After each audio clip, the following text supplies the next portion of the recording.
오늘 함께 보실 말씀은 창세기 13장 1절에서 18절까지 말씀입니다.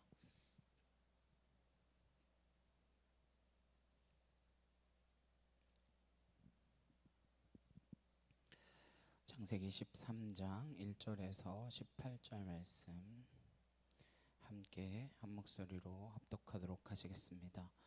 아브라함이 애굽에서 그와 그의 아내와 모든 소유와 롯과 함께 네겝으로 올라가니 아브라함에게 가축과 은과 금이 풍부하였더라. 그가 네겝에서부터 길을 떠나 베델에 이르며 베델과 아이 사이 고천에 장막 쳤던 곳에 이르니 그가 처음으로 제단을 쌓은 곳이라.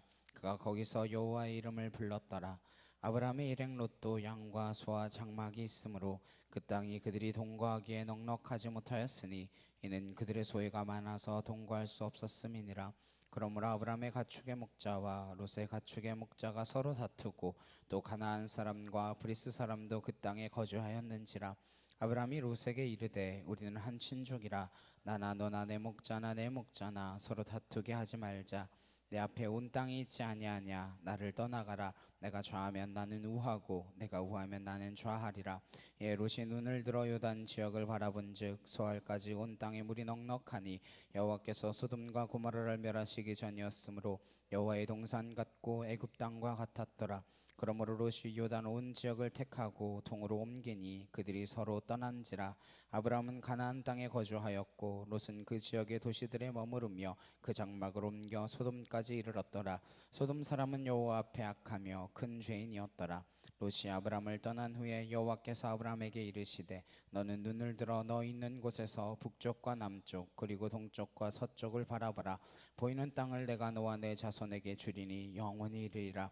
내가 내 자손이 땅에 티끌 같게 하리니 사람의 땅에 티끌을 능히 셀 수 있을진데 내 자손도 세리라. 너는 일어나 그 땅을 종과 행으로 두루 다녀보라. 내가 그것을 내게 주리라. 이에 아브라함이 장막을 옮겨 허비론에 있는 마므레 상수리 숲에 이르러 거주하며 거기서 여호와를 위하여 제단을 쌓았더라. 아멘. 내가 좌하면 나는 우하고 내가 좌하면 나는 우하고 라는 제목으로 함께 말씀 나누도록 하겠습니다. 지난주 말씀에서 아브라함은 하나님의 말씀을 따라서 가나안 땅까지 왔지만 기근이 오자 고민 없이 여호와께 묻지 않고 애굽 땅으로 기근을 피해 내려갔습니다. 애굽으로 갔다가 아내를 누이라고 속이는 거짓말을 하고 누이로 팔았다가 하나님이 막으셔서 바로에게 재앙이 내리며 아내를 되찾게 되는 사건이 있었습니다. 이것이 소위 믿음의 조상이라고 말하는 아브라함의 실체였습니다. 하나님 이상하신 것이 사람이 어머니 뱃속에서 태어나서 시간을 거치고 공간을 거쳐서 조금씩 자라나서 온전해지는 것처럼 우리의 믿음의 성장도 그렇게 만드시는 것 같습니다. 사무엘상에 보시면 이런 표현이 나와요. 사무엘이 여호와 앞에서 자랐다. 자라나는 것이죠. 하나님의 음성을 듣고 자라고 예배를 드리며 자라고 하나님을 조금씩 경험하면서 자라나는 것입니다. 한순간에 팍 하고 이렇게 서면 좋겠지만 그렇지 않더라라고 하는 것이죠. 아브라함도 믿음의 조상이 될 만해서 믿음의 조상이라고 부르는 것이 아니었습니다.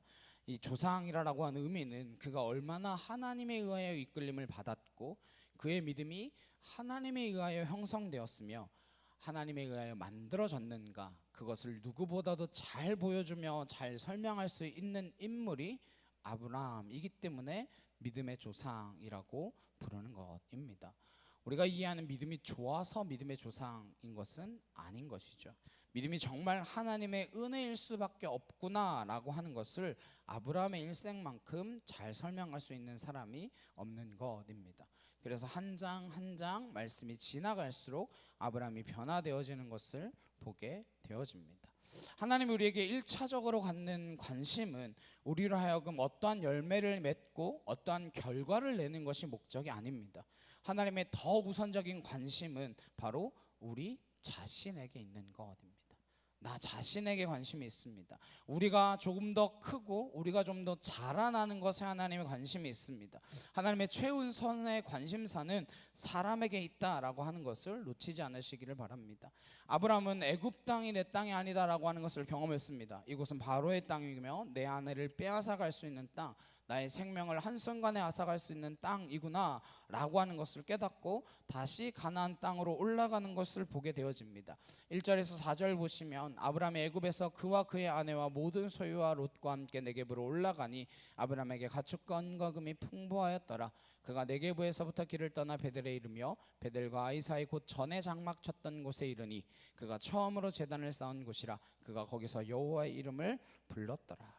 그가 롯과 함께 네겝 가나안 남쪽 지역을 말하는데 그곳으로 다시 올라왔습니다. 이번에는 가축과 은과 금도 많이 있습니다. 많은 것을 가졌습니다.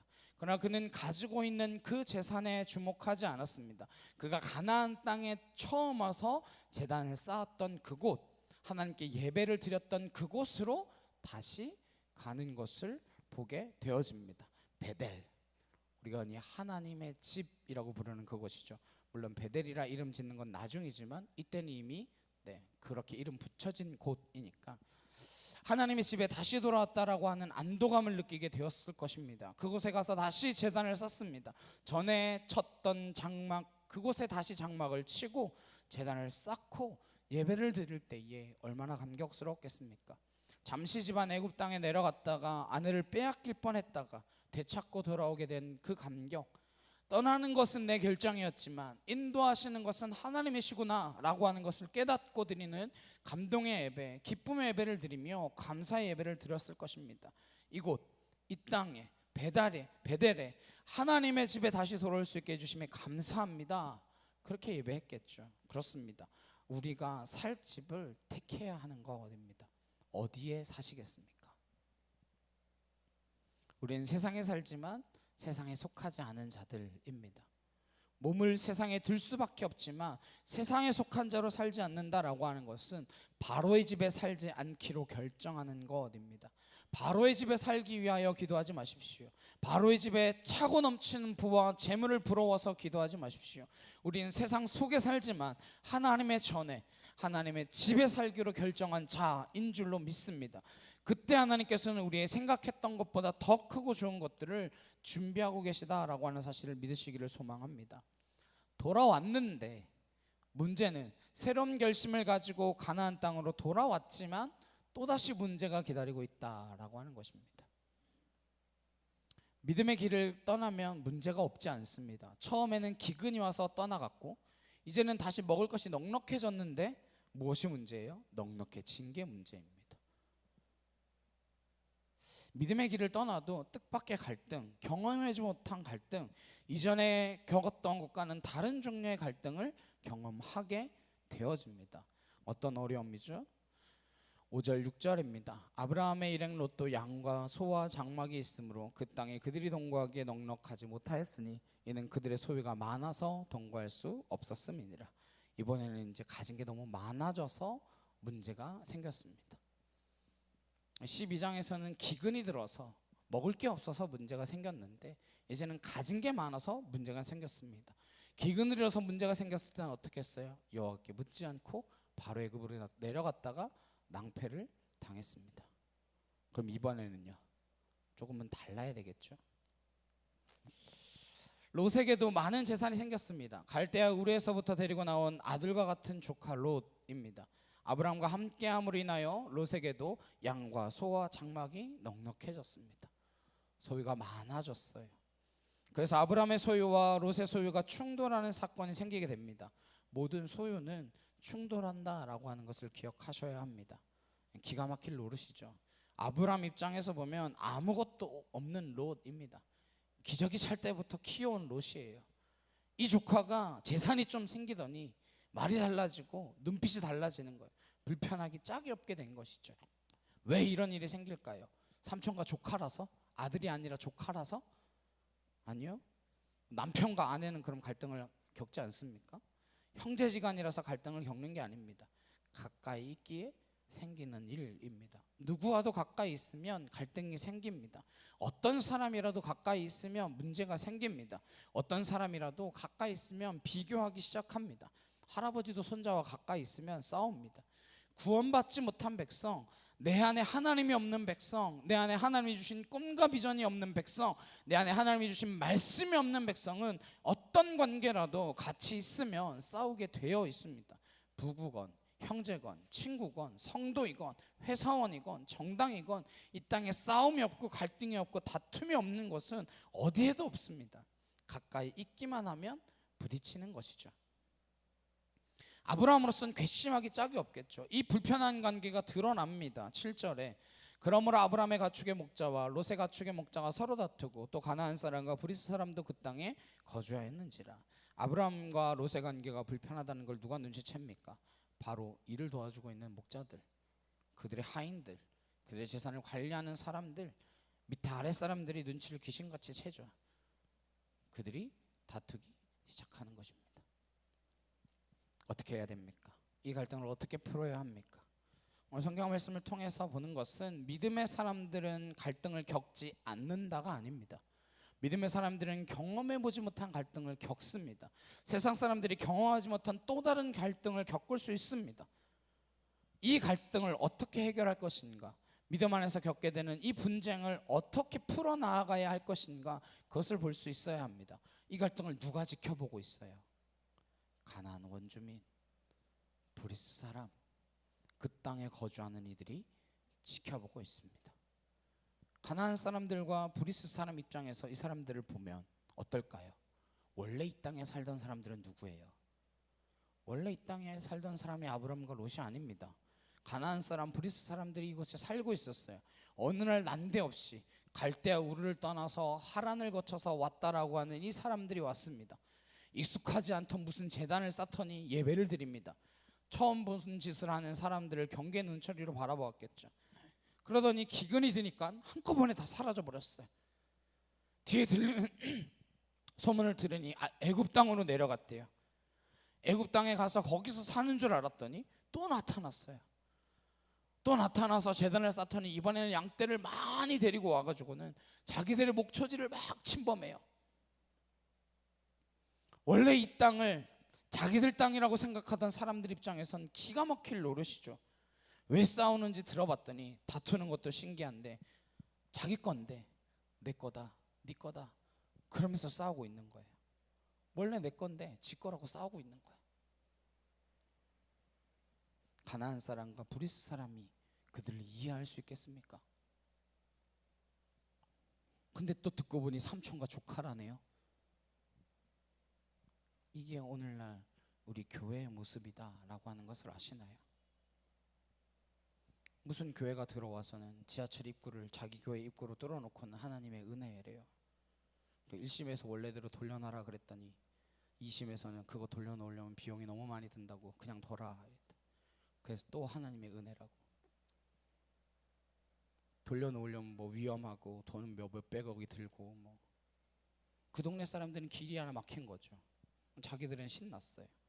그 동네 사람들은 이해가 되겠습니까? 오늘날 하나님을 믿지 않는 사람들, 교회를 다니지 않는 사람들이 교회를 바라보는 눈은 바로 여기 가나안 사람들, 브리스 사람들이 바라보는 그 광경과 하나도 다르지 않습니다.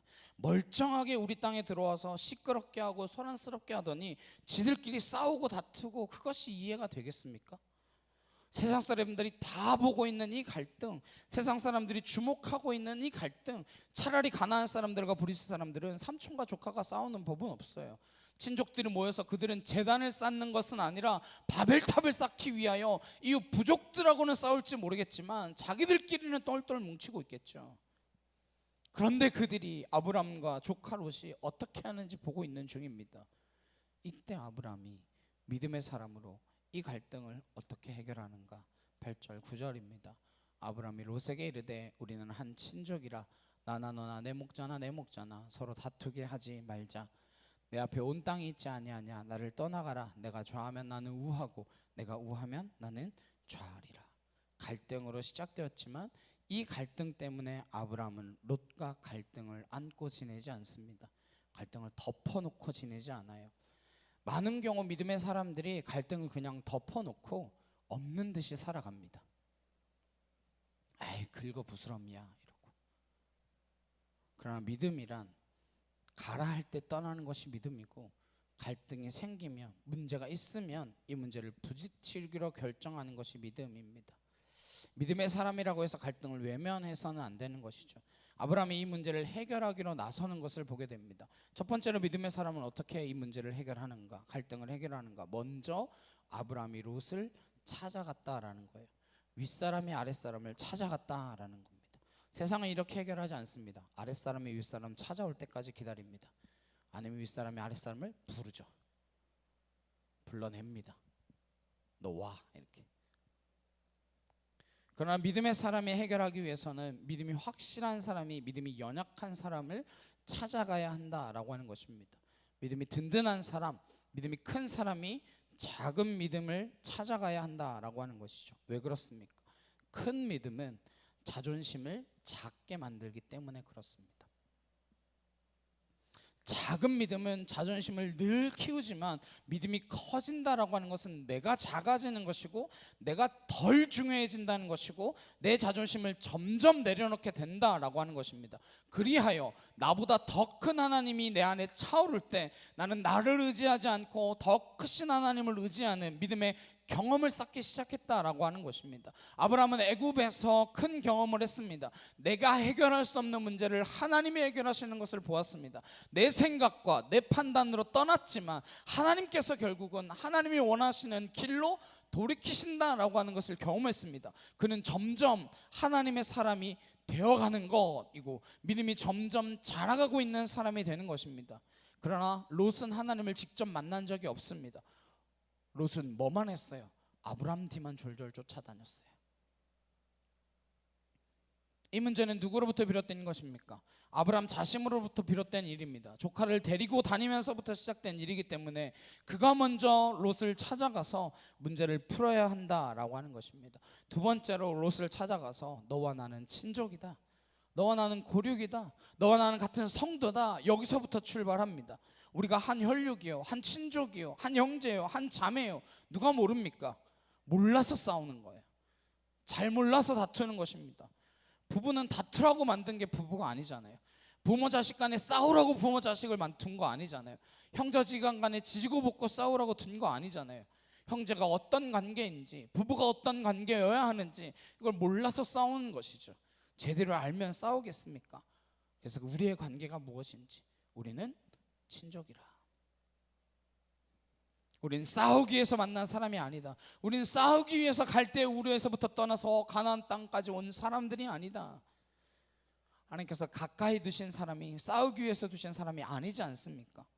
가장 가까이 있는 사람을 장애물로 삼을 것이냐, 아니면 가장 가까이 있는 사람을 디딤돌로, 동반자로 삼을 것이나 결정해야 하는 것이죠.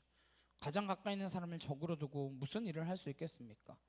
가장 가까이 있는 형제와 자매와 한 마음이 되지 않고 무슨 일을 할 수 있겠습니까? 열방을 여부로 준들 뭐합니까? 가정도 감당하지 못한다면요. 아브라함은 지금 비전의 사람이 되었고, 말씀의 사람이 되었고, 은혜의 사람이 되었기 때문에 그는 윗사람이라는 기득권, 더 많은 재산을 가졌다는 소유권, 대접받아야 한다라는 그 생각에 안주하지 않고 롯을 찾아갑니다. 그리고 찾아가서 너와 나는 친족이 아니냐, 이렇게 다툴 일이 아니다, 여기서부터 시작하자라는 것입니다. 그러니 우리 제발 싸우지 말고 우리 아랫사람도 싸우는 것도 내버려 두지 말자. 우리 안에 있는 이 갈등 때문에 아랫사람들까지 피해자가 되어서는 되겠느냐. 세 번째로 믿음의 갈등 해결 방식은 비전에 근거하여 문제를 해결해야 된다는 거예요. 내 앞에 온 땅이 있지 아니하냐. 세상에 없는 게 뭐가 있습니까? 다 있잖아요. 사방을 보십시오. 그리고 오늘 아브라함은 중요한 결정을 말합니다. 너는 나를 떠나라. 우리 헤어지자. 갈등을 안고 헤어지자라고 하는 것이 아니라 갈등을 해결하고 이제 그만 흩어지자라고 하는 것입니다. 왜? 흩어지는 것도 하나님의 계획 안에 있는 것이잖아요. 세상 사람들은 갈등을 품고 헤어지지도 않습니다. 갈등을 품고 마치 없는 듯이 지냅니다. 갈등이 터지면 쫓아내죠. 갈등을 안고 헤어집니다. 갈등을 품고 흩어집니다. 그러나 믿음의 해결이란, 믿음 안에서 해결이란 갈등을 풀고 헤어져야 되는 것입니다. 뭐 최근에 유행했던 화사의 노래처럼 굿바이를 해야 돼요. 굿바이를 하는데 굿바이를 해야 되는 거죠. 갈등을 해결하고 흩어져야 된다라고 하는 것입니다. 아브라함이 이런 중요한 결정을 즉흥적으로 한 것일까요? 롯을 찾아갈 때까지 수없이 많은 생각을 했을 것입니다. 그가 겪은 믿음의 여정을 통하여 그는 점점 비전의 사람이 되어가는 것이죠. 우리가 사방을 둘러보면 싸울 일이 없는데 내 눈앞의 것만 보니까, 보이는 것만 가지고 있으니까 다투고 있지 않느냐. 저 멀리 바라보면 내 앞에 온 땅이 있지 아니하냐. 보이지 않는 것까지 보게 되면 더더욱 다툴 일이 없을 터인데, 비전이란 무엇입니까? 세상 사람들이 보지 못하는 것을 보는 거 아닙니까? 세상 사람들이 눈앞에 있는 것만을 가지고 볼 때 우리는 보이지 않는 것, 영원한 것을 바라보는 그 눈을 가진 사람들 아닙니까? 믿음의 사람들이 문제를 해결하는 가장 중요한 법칙, 그럼 네 번째는 무엇입니까? 내가 좌하면 나는 우하고 내가 우하면 나는 좌하리라. 세상보다 더 큰 비전을 가진 사람은 세상을 가졌다라고 하는 사람들이 어디를 택하든, 세상을 가지겠다라고 하는 말을 하는 사람들이 어느 곳을 택하든, 네가 먼저 좌하면 나는 우할 것이고 네가 먼저 우하면 나는 좌할 것이다 라고 하는 그 영원불변의 법칙을 배우게 되는 것입니다. 이것이야말로 믿음의 문제 해결 방식이며 믿음으로 갈등을 풀어가는 방식이라고 하는 것입니다. 아브라함은 비전의 사람입니다. 롯은 현실의 사람입니다. 롯에게 눈에 보이는 것이라고는 지금 당장 초지 몇 평밖에 보이지 않습니다. 삼촌이 가지고 있는 은과 금밖에 보이지 않아요. 그는 점점 삼촌이 커 보이고 삼촌이 가지고 있는 재산이 많아 보이고 나는 손해보는 것 같고 삼촌이 저 재산 모으는 거 다 내 덕인 것 같은데, 내가 늙은 삼촌을 잘 보필했기 때문에 지금까지 저 재산 모은 것 같은데 나는 왜 이거밖에 못 가지고 있나? 그런 마음 가지고 있을 때 아브라함이 롯을 불러다 놓고 세상적으로 문제를 해결하면 어떻게 해결하겠습니까? 첫 번째는 불러다 놓고 야단을 치겠죠. 야, 너 여기 와봐, 일로 와봐. 내가 너 똥기저귀 갈 때부터 갈아주면서 너 키웠다고. 너 기억도 못하지. 너 아무것도 없을 때 내가 평생 먹이고 입히고 키웠는데 은혜도 모르냐? 네가 지금 가지고 있는 양, 소, 장막 그거라도 하나 있는 게 누구 덕분이냐? 이렇게 꾸짖고 길을 꺾는 방법이 있겠죠. 조금 더 비즈니스 마인드가 강하면 어떻게 하겠습니까? 롯, 너 1년 수입이 얼마나 되냐? 너 나하고 합치자, M&A를 하자. 내가 너한테 연봉을 보장해 줄 테니까 그만 까불고 내 밑에서 일해라. 조금 더 교활한 방법은 뭐가 있을까요? 야, 내가 나이가 몇 살이냐? 내가 아들이 있냐 딸이 있냐? 네가 지금 내 거 관리하면 나 죽고 나면 이거 다 누구게 되겠냐? 이거 다 네 거 아니겠냐? 귀가 솔깃하겠죠. 그런 방법, 세상의 방법도 갈등을 방치하는 것보다는 낫습니다. 세상 사람들의 그 방법이 갈등을 안고도 해결하지 못하는 믿음의 사람들보다는 지혜롭죠. 그러나 진짜 우리가 하나님의 사람이라면 이런 문제를 바라보며 어떻게 해결해야 한다라고 하는 것입니까? 비전을 가졌고 하나님의 꿈을 품었잖아요. 잠언 29장 18절입니다. 묵시가 없으면 백성이 방자에 행하거니와 율법을 지키는 자는 복이 있느니라. 묵시는 하나님의 말씀, 하나님의 계시, 하나님의 비전을 뜻합니다. 이런 게 있는 사람들은 자기 멋대로 살지 않는다 말씀합니다. 자기 욕심대로, 자기 정욕대로 살지 않는다라는 것입니다. 그 사람은 하나님의 말씀을 지키고자 하고 말씀대로 살고자 하고 그것이 복이다 말씀합니다. 우리는 세상의 것들로 복이다 말해서는 안 됩니다. 하나님의 사람이 된다는 것, 그리스도인이 된다라고 하는 것은 세상에 말하는 복과는 전혀 다른 복의 기준을 가지게 되는 것입니다. 그게 아브라함부터 시작되어지는 이유입니다. 우리가 아브라함부터 살펴보는 이유입니다. 믿음의 조상이라고 아브라함을 먼저 기록하고 있는 이유입니다. 아브라함이 복입니다. 하나님을 아는 것이 복입니다. 하나님 말씀이 내게 임한 것이 복이에요. 하나님의 비전이 내게 잉태된 것이 복입니다. 이 복을 놓치면 무슨 복을 추구할 수 있겠습니까? 세상이 부러워서는 절대로 세상을 이길 수가 없습니다. 이 세상에 부럽지 않아야 세상을 변화시키지, 이 세상이 부러우면 세상 사람과 하나 다를 바 없이 살 수밖에 없지 않겠습니까? 세상이 부러운데 어떻게 세상과 다르게 살 수 있습니까? 세상과 똑같이 살아야죠. 그리하여 아브라함은 명확한 원칙 한 가지를 남겼습니다. 내가 좌하면 나는 우하고 내가 우하면 나는 좌리라. 이건 그런 거 아니에요. 내가 좌파하면 나는 우파하고 네가 우파하면 나는 좌파해서 항상 반대편에 서겠다, 난 너의 대적자가 되겠다, 이런 거 아닙니다. 이건 내가 내 기득권을 주장하지 않겠다, 내 손해를 기꺼이 보겠다, 내 몫을 주장하지 않겠다, 이 이야기입니다. 왜냐하면 눈에 보이는 것보다 크신 분을 품었기 때문입니다. 눈앞에 있는 것보다 더 큰 것을 가졌기 때문에 눈에 보이는 것에 연연하지 않겠다라고 하는 담대한 믿음의 선포인 것입니다. 하나님께서 우리에게 이것을 원하십니다. 믿음의 사람에게 원하시는 것은 이러한 믿음입니다. 우리끼리 모여서 또 갈등하고 또 싸우고 또 나누어지고 하나님을 모르는 사람들이 보고 조롱하는 교회가 아니라 세상 사람들이 문제를 풀어가는 안식과는 전혀 다른 방식으로 풀어가는 것.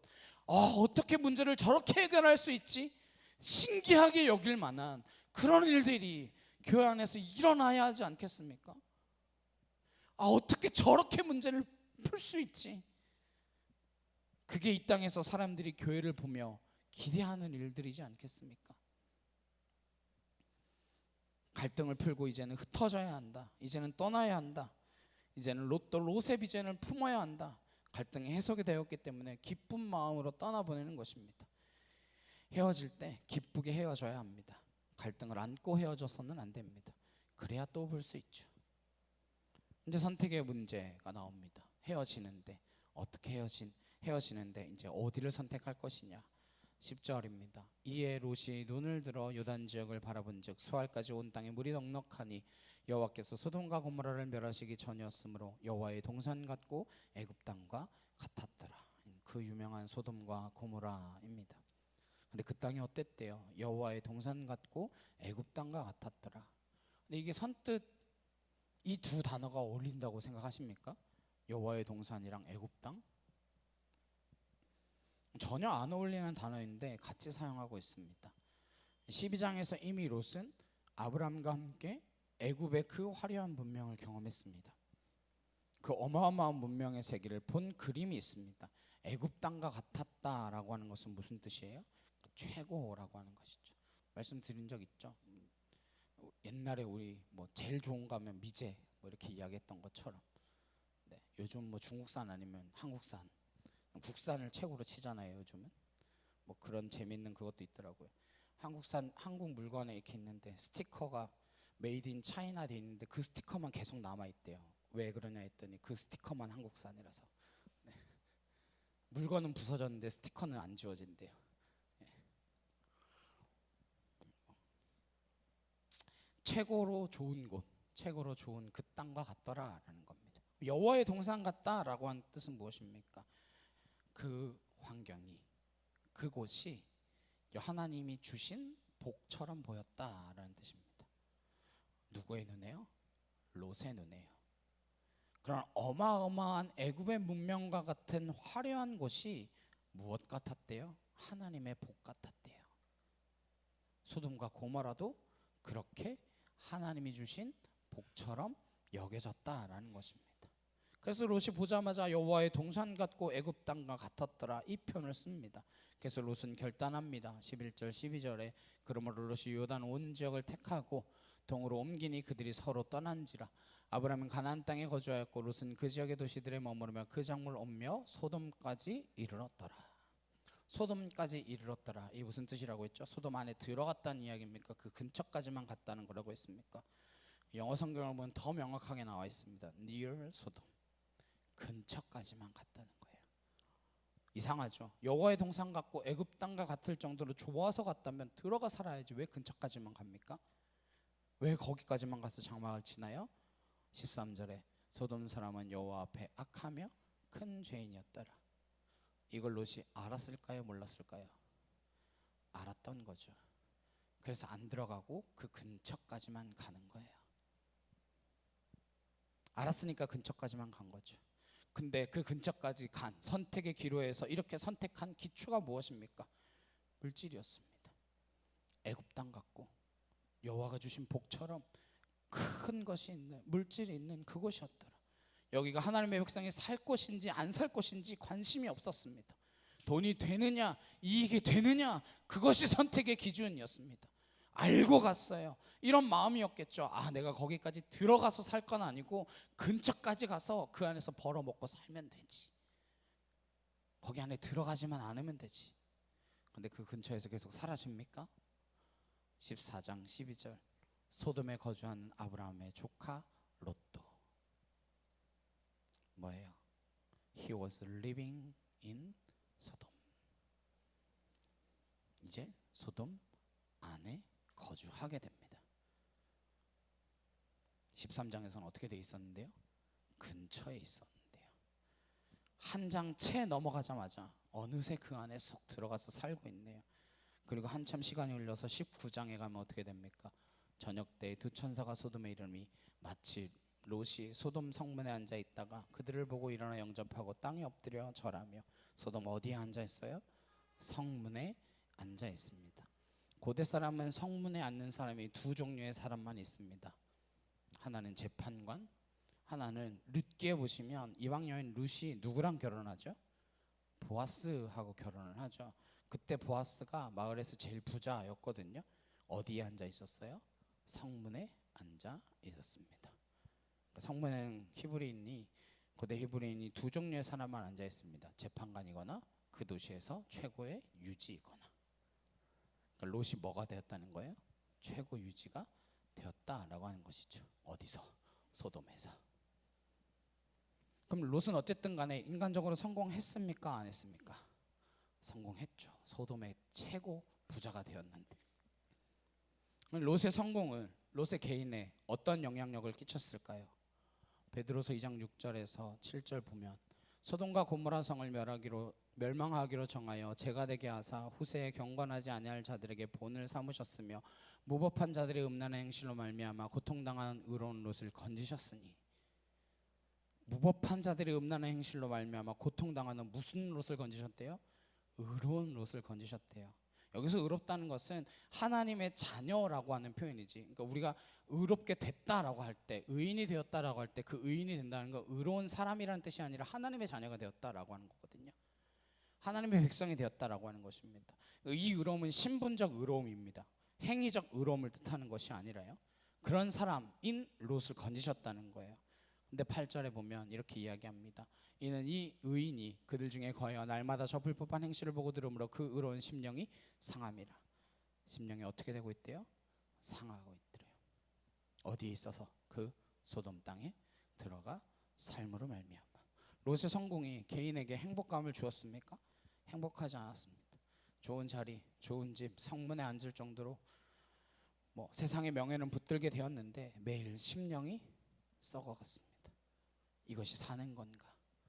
내가 이렇게 사는 것이 정말 참 삶인가? 매일 마음이 갉아먹어 들어가고 있는 것이죠. 이민자로 그 땅에 들어가서 최고의 자리에 오르려면 얼마나 혹독한 세월을 살았을지 눈에 선하지 않습니까? 그 자리까지 올랐는데 심령은 매일매일 갉아먹어 들어가고 있는 것이죠. 그럼 본인은 행복하지 않아도 가족은 행복했을까요? 창세기 19장 14절에 보시면 롯이 나가서 그 딸들과 결혼할 사이들에게 말하여 이르기를 여호와께서 이 성을 멸하실 터이니 너희는 일어나 이곳에서 떠나라 하되 그의 사이들은 농담으로 여겼더라. 사이들만 농담으로 여겼더라 이러는데 사실 딸과 사이들입니다. 딸과 사이들이 롯을 통해 주신 하나님의 메시지를 듣고 뭐로 여겼대요? 농담으로 여겼대요. 근데 이 농담이라고 하는 말은 무슨 뜻이 있냐면 먼지를 털다 이 뜻입니다. 먼지를 털다. 야, 교회 나가야 돼. 아유, 아버지나 나가세요. 야, 교회 가야지. 아유, 어머니나 가세요. 세상이 이렇게 잘 돌아가는데 무슨 불심판입니까? 옷에 묻은 먼지 정도로 여겼더라. 롯은 그 지역의 유지였습니다. 가장 영향력 있는 인물이었겠죠. 근데 불심판을 내리려 할 때 아브라함이 하나님께 묻습니다. 거기 의인이 있으면 어쩌시겠습니까? 몇 명부터 카운트가 시작되나요? 50명, 45명, 40명, 30명, 20명, 몇 명까지 내려가요? 10명까지 내려갑니다. 10명 찾았는데 있어요, 없어요? 없죠. 10명이 없다는 건 히브리 문학적으로 한 명도 없다라는 뜻입니다. 지금 그 지역에 가장 영향력이 있는 인물이 누구라고요? 롯. 그 안에 들어가서 뭐 했습니까? 뭐 남겼습니까? 남긴 게 있긴 있어요. 36절에서 38절에 롯의 두 딸이 아버지로 말미암아 임신하고 큰 딸은 아들을 낳아 이름을 모압이라 하였으니 오늘날 모압의 조상이요 작은 딸도 아들을 낳아 이름을 베남미라 하였으니 오늘날 암몬 자손의 조상이었더라. 이거 남겼어요. 두 딸이 하나님이 기뻐하지 않는 방법으로 모압과 암몬의 조상을 잉태해냅니다. 이후 역사 가운데 이스라엘을 가장 괴롭힌 민족 가운데 하나가 모압과 암몬입니다. 누구의 후손이에요? 롯의 후손입니다. 개인적으로는 행복했나요? 아니요. 가족들은요? 그것도 아니었어요. 그 지역에 어떤 영향력을 끼쳤습니까? 아무 영향력도 끼치지 못했습니다. 그럼 뭘 남겼어요? 이거 남겼어요. 그럼 다른 한 사람 있죠. 누굽니까? 아브라함. 아브라함은 롯이 떠나간 다음에 남겨진 황폐한 땅을 선택할 수밖에 없었지만 그는 오늘날 이삭이 누렸고 야곱이 누렸던 그 엄청난 부를 물려주는 부모가 되었을 뿐 아니라 믿음의 조상으로 하나님이 그를 높이십니다. 어느 곳에 가느냐가 복입니까? 아니면 하나님이 함께 하시는 것이 복입니까? 이게 우리의 머리로만, 우리의 이성으로만 그래 하나님이 함께 하시면 복이지 이렇게 생각해서는 결코 우리의 신앙이 자랄 수 없습니다. 어디를 가느냐가 중요하지 않습니다. 그가 하나님과 함께 하느냐. 온 시대가 요셉을 무너뜨리려 했지만 바로가 고백하는 것처럼 내가 보니 너는 하나님이 함께 하는 자, 하나님이 감동한 사람이다. 그것이 우리가 구해야 할 근원적인 복입니다. 두 사람이 갈라지던 그 모습에 어떠한 차이가 있느냐. 10절 말씀 다시 보시면 이에 롯이 눈을 들어 요단 지역을 바라본 즉 이랬습니다. 눈을 들어 바라보았다라고 되었어요. 눈을 들었다라는 말이 이렇게 손을 양미간에 대고 이렇게 발을 들어서 이렇게 쳐다본다라는 뜻이 있습니다. 근데 이 말에 무슨 뜻이 있냐면 자기 인생의 미래를 자기가 조망한다라는 뜻입니다. 내 미래를 내가 바라본다라는 거예요. 롯이 눈을 들었다. 주어가 누구예요? 롯이. 14절입니다. 롯이 아브라함을 떠난 후에 여호와께서 아브라함에게 이르시되 너는 눈을 들어 너 있는 곳에서 북쪽과 남쪽 그리고 동쪽과 서쪽을 바라보라. 아브라함도 눈을 들었나요? 안 들었나요? 들었죠. 근데 아브라함의 눈을 들게 한 주체가 누구입니까? 하나님이 주어입니다. 이 간단해 보이는 차이가 두 사람의 운명을 가릅니다. 늘 주님은 물으십니다. 너 내 힘으로 살래? 네 힘으로 살래?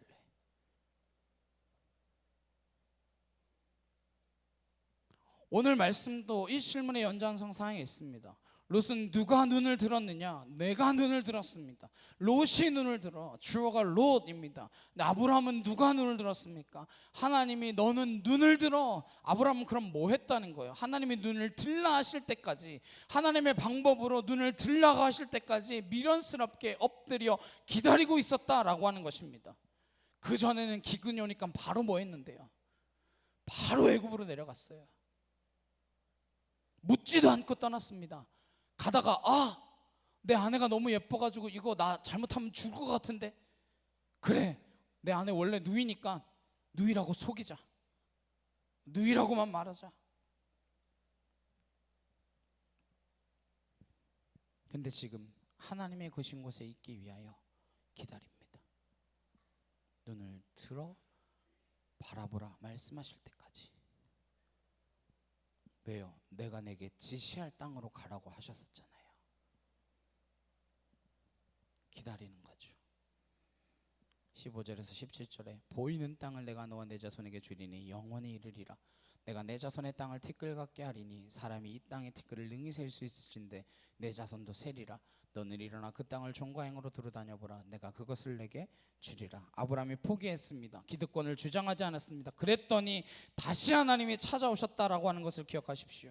갈등을 하나님이 원하시는 방식대로 해결했더니, 그리고 기다렸더니 하나님이 다시 찾아오셔서 하나님의 언약을 다시 한번 확인하게 하시는 소중한 시간을 갖게 하십니다. 이미 아브라함에게 약속하신 것입니다. 내 자손이 땅의 티끌같이 많을 것이다. 내 이름이 창대하게 될 것이다. 너는 복이다. 이런 약속을 주셨지만 기근에 넘어지고 생명의 위협 앞에 아내를 누이라 속이고 의심과 회의가 찾아왔습니다. 이제 롯을 떠나보내고 마음이 좋진 않았겠죠.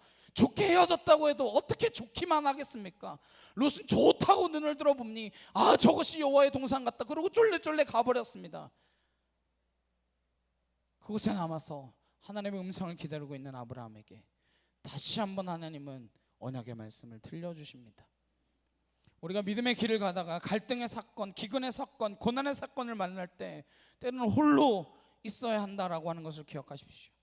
그때 내 힘이 아니라 하나님의 힘으로 설 수 있도록 내가 눈을 드는 것이 아니라 하나님이 눈을 들라 명하시는 음성을 들으실 수 있기를 주님의 이름으로 축복합니다. 내가 내게 약속한 땅을 주리라. 내가 너와 맺은 언약은 결코 변하지 않을 것이다. 내가 너와 맺은 언약은 영원한 언약이다. 내가 받는 모든 땅을 내가 약속의 땅으로 줄 것이다. 하나님 우리에게 50평짜리 아파트를 약속하지 않으십니다. 열방을 우리에게 약속하셨습니다. 여러분이 눈을 드시겠습니까? 주께서 눈을 들라 하실 때까지 기다리시겠습니까? 온 세상을 유업으로 주신 하나님이 여러분의 아버지라는 사실을 믿으시기를 소망합니다. 아버지께서 그렇게 약속하십니다. 너와 내 자손에게 온 땅을 주겠다. 그렇게 약속하실 때 아브라함은 어떻게 반응합니까? 18절에 함께 읽겠습니다. 시작. 이에 아브라함이 장막을 옮겨 헤브론에 있는 마므레 상수리 수풀에 이르러 거주하며 거기서 여호와를 위하여 제단을 쌓았더라. 그는 홀로 제단을 쌓습니다. 그는 불을 쌓으러 간 롯과는 다른 길을 걷습니다. 롯은 불을 쌓으러 갔지만, 그래서 분은 쌓았지만 그는 남긴 것이 모압과 암몬이었습니다. 제단을 쌓는 대신에 바벌탑을 쌓았기 때문에 더 큰 고난이 닥쳐왔습니다. 그러나 아브라함은 제단을 쌓는 삶을 택했습니다. 누군가 내 전부를 내놓으라 하는 사람이 있다면 전부를 내놓고 그가 좌하면 나는 우하리라, 그가 우하면 나는 좌하리라, 나는 더 이상 내 기득권에 머물러 있지 않기로 결정한 것입니다. 그 결정을 마지막에 내리신 분이 누구십니까? 우리 주님이 십자가로 그 결정과 선택을 보여주셨습니다. 온 세상이 좌할 때 그분은 우 결정하셨습니다. 온 세상이 우할 때 그분은 좌를 택하셨습니다. 오늘 십자가는 우리에게 변치 않는 갈등의 해결 원칙과 선택을 보여주고 계십니다. 믿음으로 어떻게 갈등을 풀 것인가? 어떻게 믿음으로 주께서 눈을 들라 명하실 때까지 기다릴 것인가? 예수님께서 오셔서 넓은 길로 가지 마라. 그것은 멸망의 길이라. 좁은 문, 좁은 길로 가라. 이 길은 생명의 길, 영생의 길이다. 그 좁은 길, 영생의 길을 보여주셨습니다. 문제 해결의 방식을 보여주셨어요. 내가 죽는 선택의 그 방식을 보여주셨습니다. 어떻게 하라고 할 때 자기를 부인하고 자기 십자가를 지고 나를 쫓으라. 그 길이 영원한 길임을 믿으시길 소망합니다. 그 길이 본질적으로 갈등을 해결하는 길임을 믿으십시오. 이 시대 그 길을 살아내는 그리스도인이 필요한 줄로 믿습니다. 그런 한 주간 살아내시는 저와 여러분 되시길 주님의 이름으로 축원합니다. 함께 찬양하시고 기도하시겠습니다.